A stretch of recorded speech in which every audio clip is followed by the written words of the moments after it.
Kamusta Pilipinas? Pinas Balita muli hong maghahatid ng pinaka-latest na weather update sa lagay ng ating panahon. Pero kung bago ka lang, please huwag mo nakakalimutan na mag-like and subscribe. Maraming salamat po. Sa kasalukuyan ho ay dalawang sama na ng panahon ng ating minomonitor.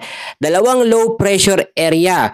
So unahin na muna natin ito pong low pressure area dito sa may kanlurang bahagi ng ating bansa. So tignan nyo itong mabuti mga kaibigan.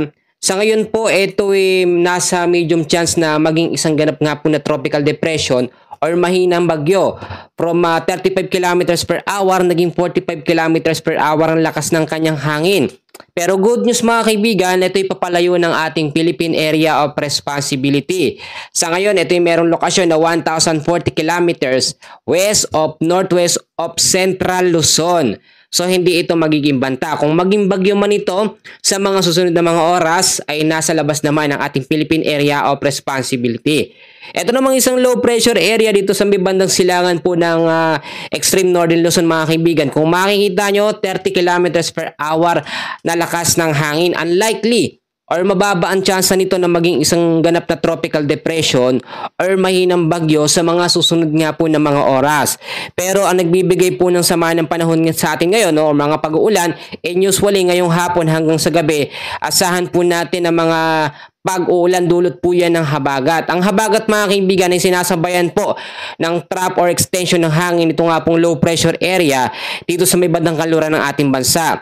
So ngayong araw mga kaibigan ng linggong forecast weather condition natin, asahan pa rin natin sa Ilocos region kasama po ang Zambales, ang Bataan.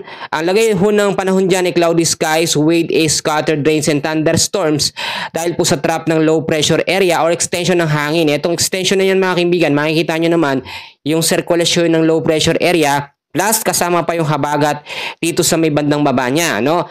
At sa ilang bahagi naman ho ng Metro Manila, dito ho, no, malaking bahagi ng Metro Manila, Cavite, Batangas, Occidental Mindoro, at Palawan, nasahan pa rin natin ngayong hapon hanggang sa gabi ang cloudy skies with scattered rains and thunderstorm.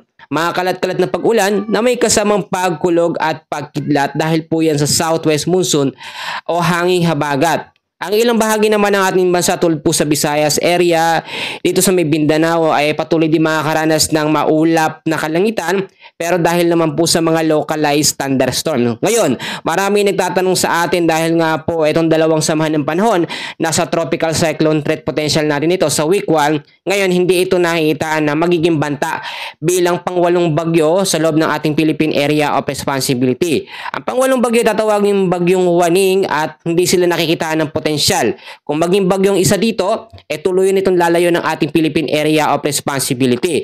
Ito kasing LPA na sa may bandang silangan ng extreme northern Luzon ay hinahatak po ng high pressure area sa taas. Kaya naman ito'y direktang papalayo. Ito namang isang LPA dito sa may bandang kaluran ng ating bansa ay tinutulak ng habagat papalayo din. So ipagpasalamat natin sa Diyos yung senaryo na ganito at hindi sila direktang papasok sa loob ng ating Philippine Area of Responsibility.